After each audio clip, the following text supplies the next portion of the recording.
Hello everybody, Mobius Y here with another video for Stellaris Console Edition. Today's video is going to be discussing one of the core mechanics of the game, and this video's topic will be about administrative capacity and its counterpart, Empire Sprawl. These newer mechanics videos, which explain aspects of the game after updating to version 2.2, will be a little more unscripted than previous mechanics videos, but I still intend to cover as many of the topic's relevant aspects as possible to help old and new players alike. So hopefully by the end of this video, you will have learned something. Before continuing with this video, if you'd like to see more Stellaris Console Edition content, please subscribe to the channel and click the bell icon to be notified whenever I upload new videos. I upload at least once per week as per my stream schedule, sometimes more. So, administrative capacity, or admin cap for short, and Empire Sprawl. These two new aspects directly counteract each other, and they affect your empire in various ways. Now, in the old system with version 1.7, when you were playing wide and colonizing new worlds and building up your empire by growing new pops or population, the cost of unlocking new technologies and traditions was increased with each of the empire's colonies and pops that were being generated. So with this upgrade to version 2.2, these costs are directly affected by what's called Empire Sprawl. And Empire Sprawl also increases the costs of other things, such as the cost of enacting empire-wide edicts, as well as recruiting new leaders. Now, your admin cap is the maximum amount of Empire Sprawl you can have without suffering these extra cost penalties to these various aspects of your empire. In order to check your current Empire Sprawl, as well as your admin cap, you simply got to look at the top of the status bar, and if you press up on the D-pad, you can move your cursor over to the correct icon, which is closer on the right-hand side. This at all times displays your current Empire Sprawl, and by moving your cursor over it, you open up this box, which gives you a breakdown of what's generating so much Empire Sprawl, as well as your current administrative capacity, and how much extra cost penalties you are being incurred because of your Empire Sprawl being above your administrative capacity. So right now, my total Empire Sprawl is 147 because I have constructed 49 districts across all of my colonies. I have 45 systems under my direct control. So those are all systems that I have built a starbase or an outpost in order to add it to my borders. And I'll zoom out so you can see what my empire looks like. And I also have 4 colonies as well. So if we back out for a second here, you'll see that this includes your home planet. So I've got my home planet that you start on, as well as 3 additional colonies. All 4 of those add to your total Empire Sprawl. For each district you construct, that adds +1 to your Empire Sprawl. For each system you control, that adds +2 to your Empire Sprawl. And for each colony or world or ring world or habitat section that you have, that adds +2 to your Empire Sprawl as well. Now, my current administrative capacity is 50. Its base amount is only 30, but I've completed the expansion tradition tree, and one of those has a tradition that increases your admin cap by an additional 20. So my total Empire Sprawl is 147, but my admin capacity is reducing it down to 97. And you can see underneath that, it says, while our Empire Sprawl is higher than our administrative capacity, we suffer the following penalties. So my technologies are incurring an extra 29.1% cost. My tradition adoption is plus 48.5%, so almost an extra 50% higher cost. My campaign cost and leader cost are almost an additional 100%, and leader upkeep is almost the same as well.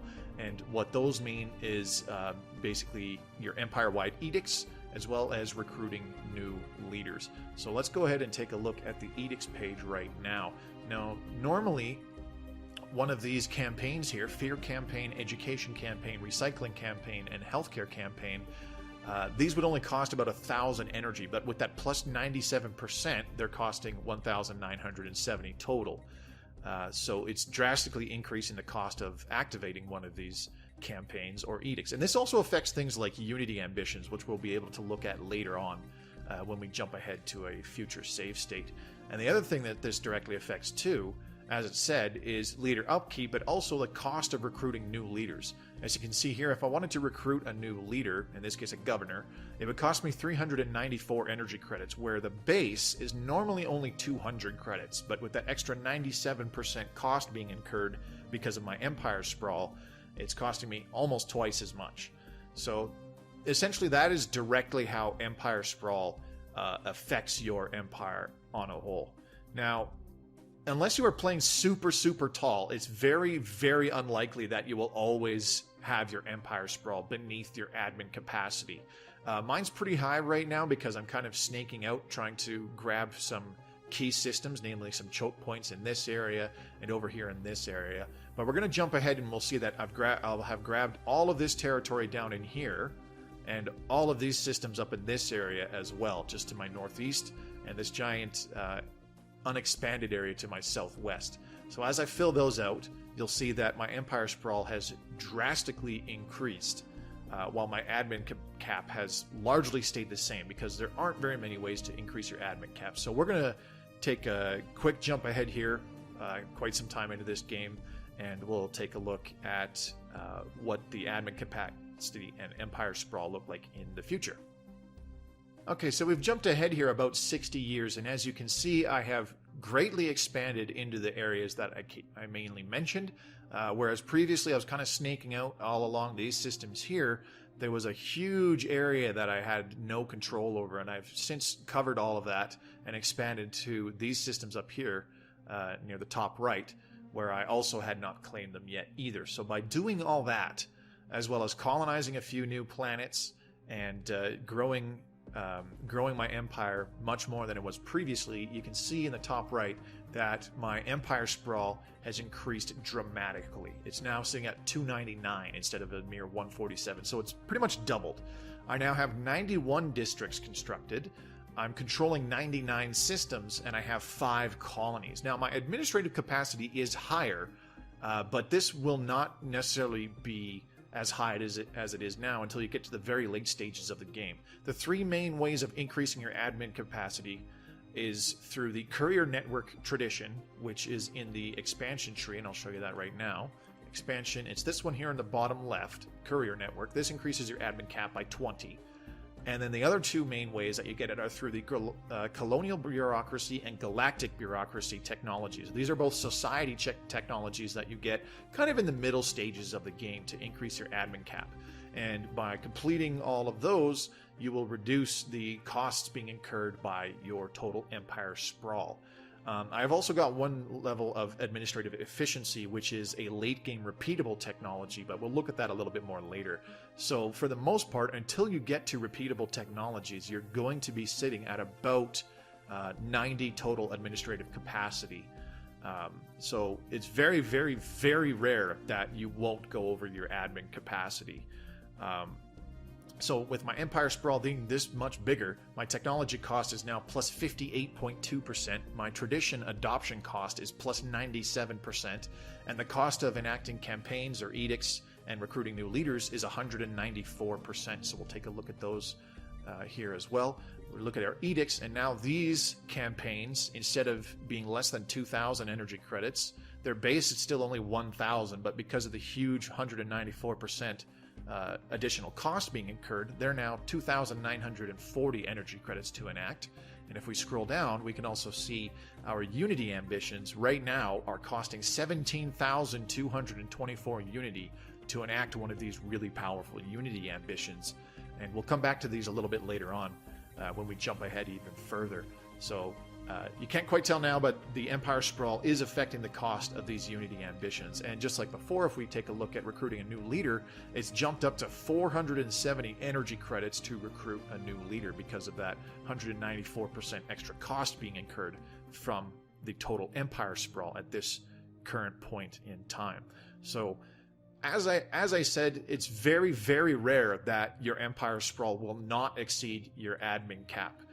You can still counteract this just like in the old ways, where you're still building up the relevant buildings, namely research complexes, to increase your science output, as well as autochthon monuments and various other Unity generating buildings, so that your empire is generating more Unity.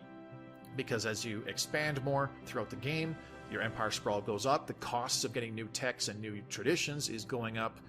So you want to be kind of compensating for that by still trying to build quite a lot of research complexes and the odd Unity building where possible. We're going to jump ahead to the very, very late stages of the game, and you'll see exactly what I mean by mostly being over your admin cap until you get to the later stages of the game where you're doing nothing but repeatable technologies.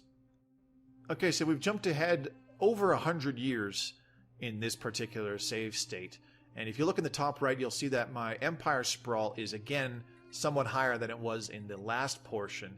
However, it hasn't increased nearly as much. I do have quite a few more districts constructed. I now have 133 districts. I have 100 systems under my control, and I now have 7 colonies. So I have expanded, but not really that much. It's mostly the Empire Sprawl has gone up from the construction of additional districts on my planets, as my planets have continued to grow with more populations and whatnot, and I have gotten more colonies under my control. So my Empire Sprawl is currently 347. However, my admin cap is 390, and that's because I've completed the administrative efficiency repeatable technology about 20 times. So my admin cap is through the roof. Now, the only reason that this is happening is because it's so late in the game, and my empire is actually very, very research heavy right now. So I was able to complete a bunch of those as time has gone by. And you can see that there are no costs being incurred because my Empire Sprawl is a fair bit lower than my admin cap right now. So let's go ahead and take a look at, for example, the cost of our edicts. You can see that these campaign edicts have been reduced to their base 1,000 energy to enact them. And if we scroll all the way down to our Unity ambitions, the cost of these has also been drastically reduced. Now they're only 8,743 total Unity to enact one of these powerful Unity ambitions. So that is directly how Empire Sprawl and admin capacity kind of coincide with each other and affect your empire as it is growing. As you can see here, my leaders are actually cheaper than the base cost, but that's largely because I've completed a certain requirement, which is reducing their cost by a total of 20%. Their base is still 200 energy credits, but it's not higher because my Empire Sprawl is significantly lower than the current level of admin cap. So, as I said, it's very, very, very unlikely, unless you were playing super duper tall where you colonize maybe two or three planets total, not including your homeworld, and you only control a very small area, a very small amount of systems with your empire's borders. It's very unlikely that you will not go over your admin cap with your Empire Sprawl. So, as I said, to counteract the extra costs being caused from going over your admin cap and whatnot, you want to build things like research complexes and whatnot so that you get more researcher jobs. Those produce science for your empire, and you want to build things like autochthon monuments, which can be upgraded to heritage sites and hypercoms forums. Those will give you culture worker jobs, and those produce society research as well, but they also produce a decent amount of unity for your empire as well. So buildings that produce science and buildings that produce unity, you do still want to put those on some of your colonies in order to counteract the extra costs that will be getting incurred from your empire expanding so much and whatnot. It's pretty much just like the old way of playing the game, where as you expand and you're starting to play wider, you're colonizing more worlds and you're growing more pops on all those worlds, thus increasing the cost of new technologies and new traditions.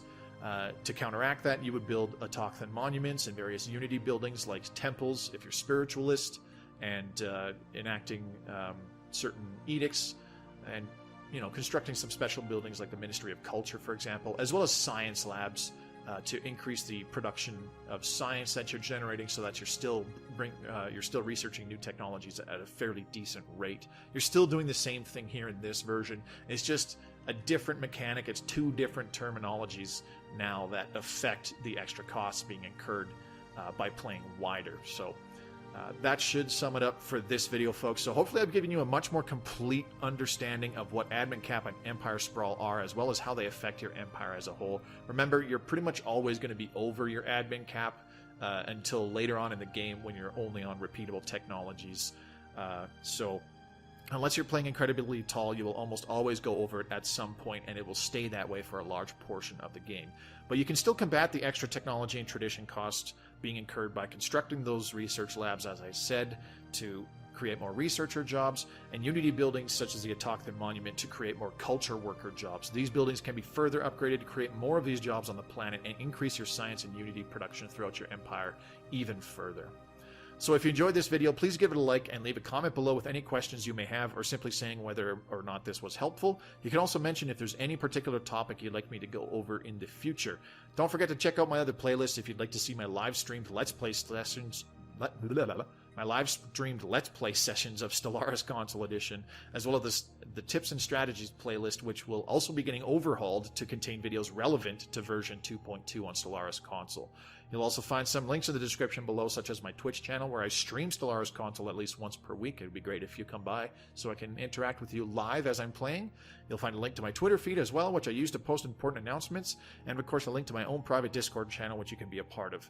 So thank you very much for watching. This has been Mobius Y, and I hope to see you again real soon.